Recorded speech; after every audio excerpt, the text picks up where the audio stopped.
The next topic that we want to discuss is that of Fibonacci numbers. Fibonacci numbers arise in many different ways, and I will like to discuss with you how it was originally conceived, to the best of my understanding, as a study of the population of rabbits over time. So we want to discuss rabbit population, and we're going to count rabbit pairs, not individual rabbits.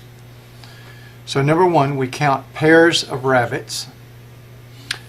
We begin with one immature pair and make an assumption that an immature pair has to become mature in a bit length of time for 1 month, and then it can reproduce another new pair every month forever. The next assumption is that no rabbits die. The problem is, after n months, how many rabbits do we have?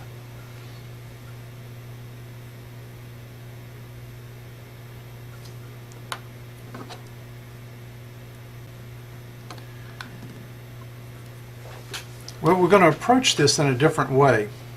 Rather than just looking at the number of rabbits that we have, we're going to make a vector out of this, looking at the number of mature rabbits and the number of immature rabbits. We'll find later that this is a very important way of doing this. Now we can get the sequence starting out with no mature rabbits and one immature rabbit in this way. Then of course after the first month, that's at time t is equal to 0. At 1 month, that immature rabbit cannot reproduce any more immature rabbits, but can age and become a mature rabbit. In the next month, that rabbit pair can create another pair of rabbits by reproduction, and of course it continues to exist. So we got a 1 up there. So we now have one mature and one immature pair. In the next period of time, the immature pair matures. So it, in addition to the mature one, give us 2 pair of mature rabbits.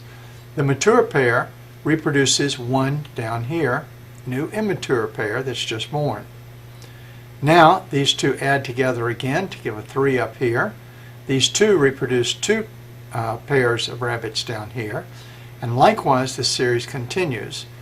This series 1, 1, 2, 3, 5, 8, 13, 21, and so forth is called the Fibonacci sequence.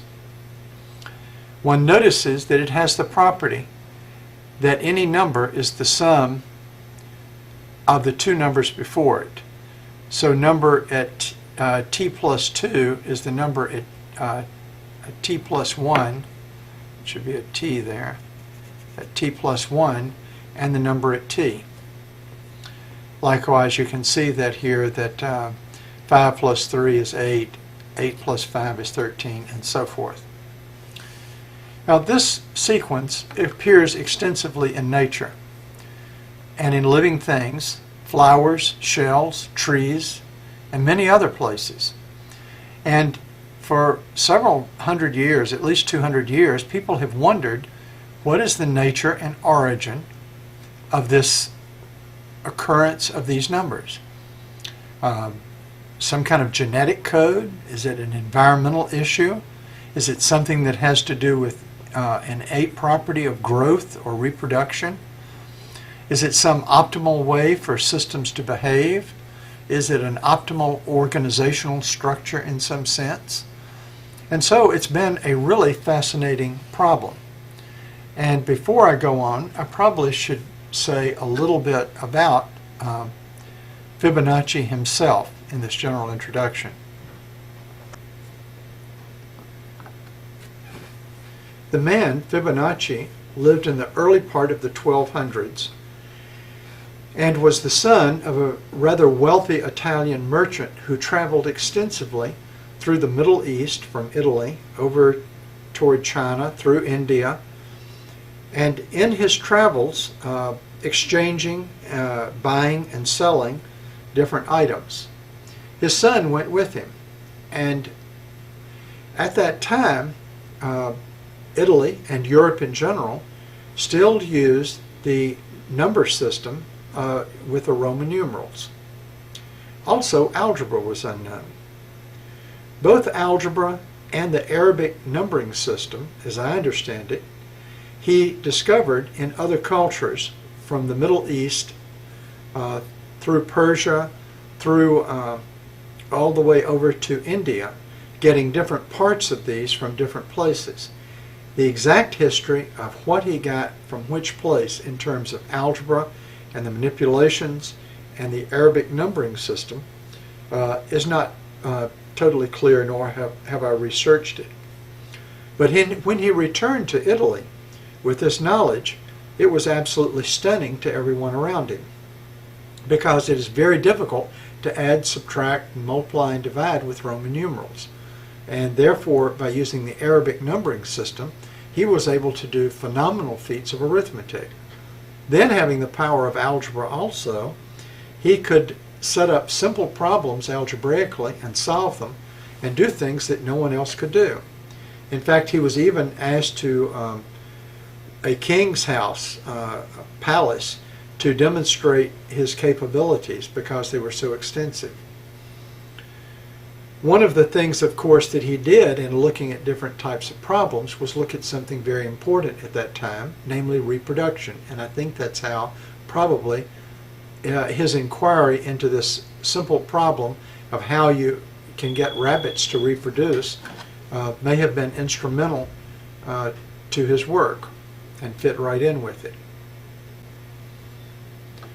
In the last century, people were, of course, very aware of how mathematical music was. The concepts of consonance and dissonance, the harmonics and overtone structures of notes on the piano for instruments that are both string and based upon columns of air, like flutes and oboes and tubas.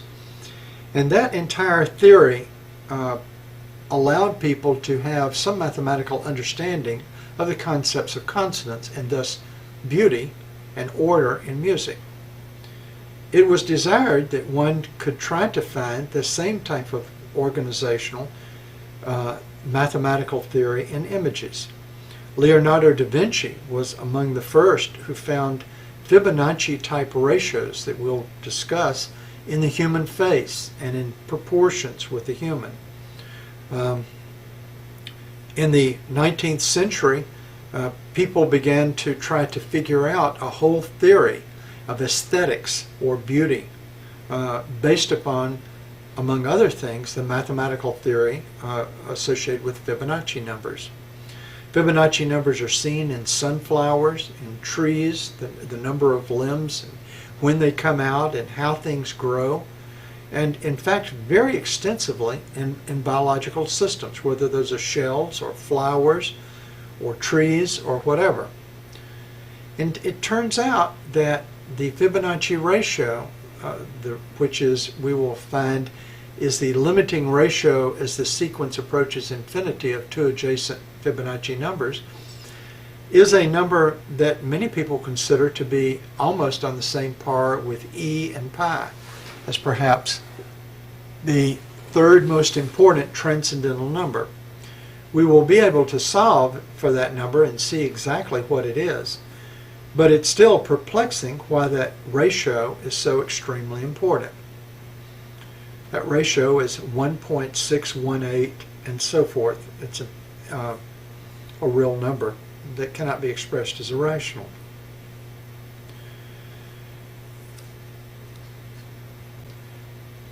If a person is given various types of rectangles that have different ratios of one side to the other side, it turns out that they choose those rectangles that are very close to Fibonacci ratios.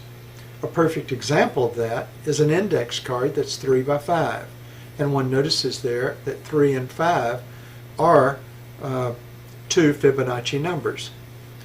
The more exact ratios are utilized in things such as cereal boxes and other rectangular forms, whether those forms are are standing on the shorter side or on the longer side. Why do we prefer that ratio? Well, that might be difficult to try to tackle from a mathematical point of view, But we could certainly say, what is the reason for these Fibonacci numbers to arise in nature? Now obviously if it has some deep genetic meaning, then we're probably not going to be able to figure it out. But if it has to do with optimization of a system, there might be a mathematical basis for it. So we're going to investigate now how we might think of Fibonacci numbers in a mathematical way. First, I want to discuss this golden ratio. And let's look at the problems that all of these issues raise. First of all, the limit of the ratio of two Fibonacci numbers is of great interest mathematically. The number is about, called phi, 1.618, and so forth. It occurs in nature in defining the logarithmic spiral rate of growth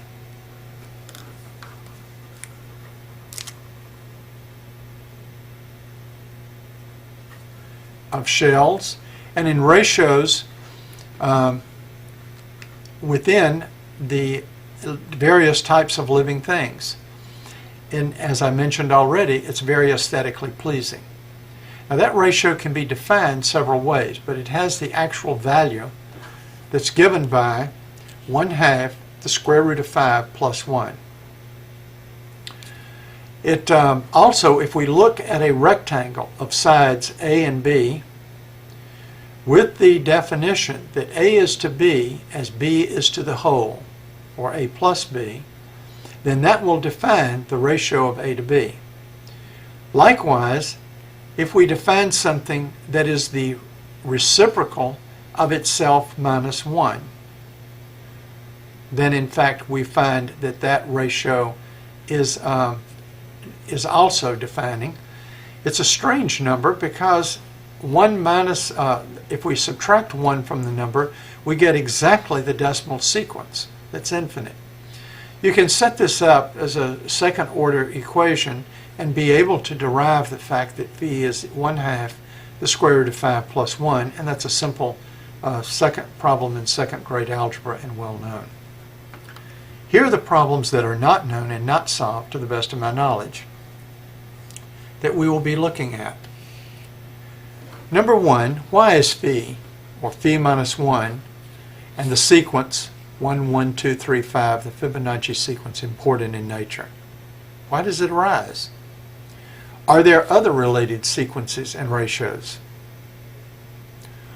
What function smoothly interpolates the series at discrete points?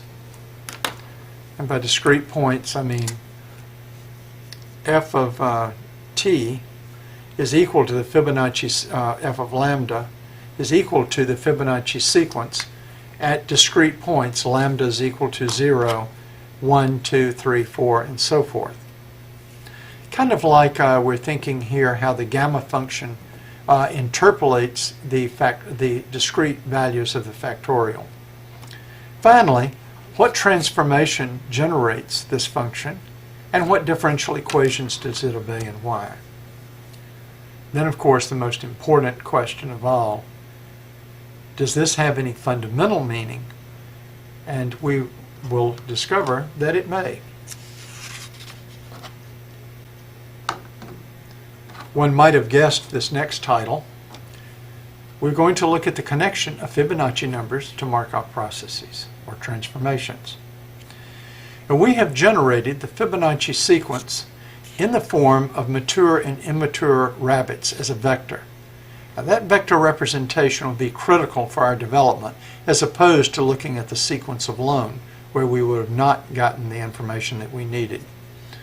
Now we're given this sequence where xy is equal to 0, 1, 1, 0, 1, 1, 2, 1, and so forth. And we recall again that each of the numbers in both the numerator, in both the upper and the lower components of that vector are Fibonacci numbers.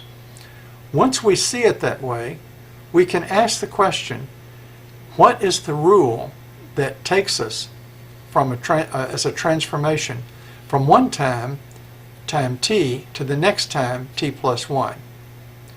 Well, it's very easy to figure out what that is.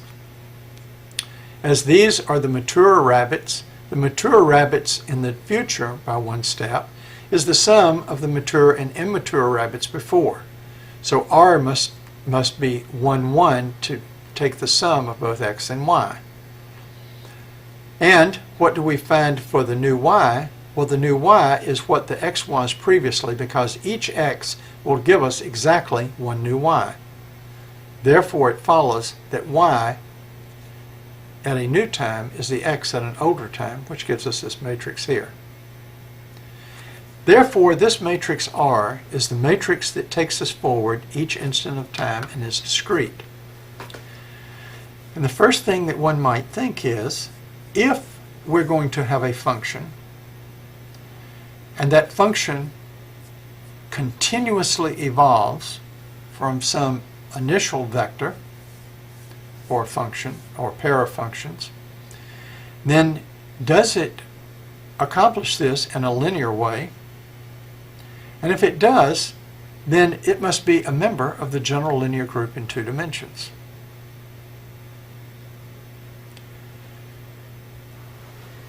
In fact, one can look at this transformation and it says, gosh, this looks like part of the Markov transformation, if there was a -1 here and a -1 here, with a 2 added here and a 1 added here, implying an uneven type of growth.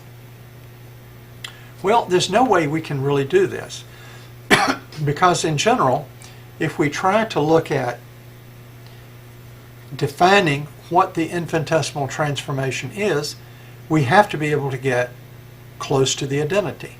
Here we can't get close to the identity. We have a discrete transformation. But still, we might make a guess. We want to find out if there's a transformation, e to the t times L, or e to the lambda times L, whichever one, that's equal to R for some value of t.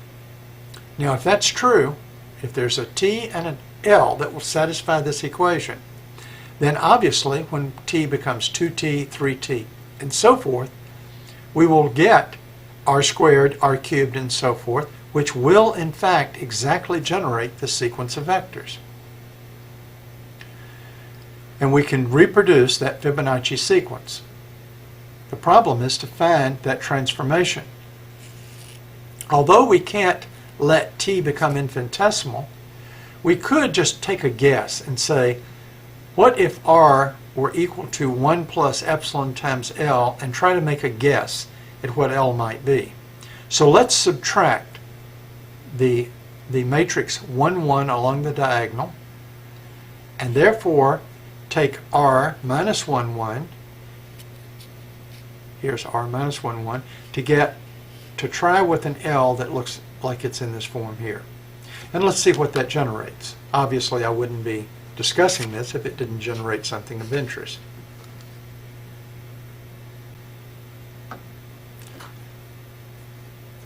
So now we're going to begin and study what happens when we take e to the minus t times L with L equal to 0, 1, 1 minus 1.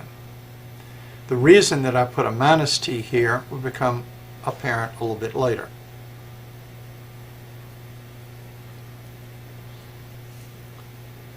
What we find is, in order to expand this series as an exponential, in the exponential form, we'll need L squared, L cubed, L fourth, and so forth. L squared, this matrix squared, is 1 minus 1 minus 1, 2. The cube is minus 1, 2, 2, minus 3. The fourth power is this. Well, one begins to see very quickly that if I look at the off-diagonal terms, they are 1, 1, 2, 3, and we can see that these are Fibonacci numbers. In fact, each one of these is a Fibonacci sequence, even this term here, which is 1, 2, 3, 5. However, there's an oscillating sign here, and we will remove that oscillating sign by putting a minus sign here in front of t. And if we expand e to the minus t times L and collect our terms, we find some very interesting results.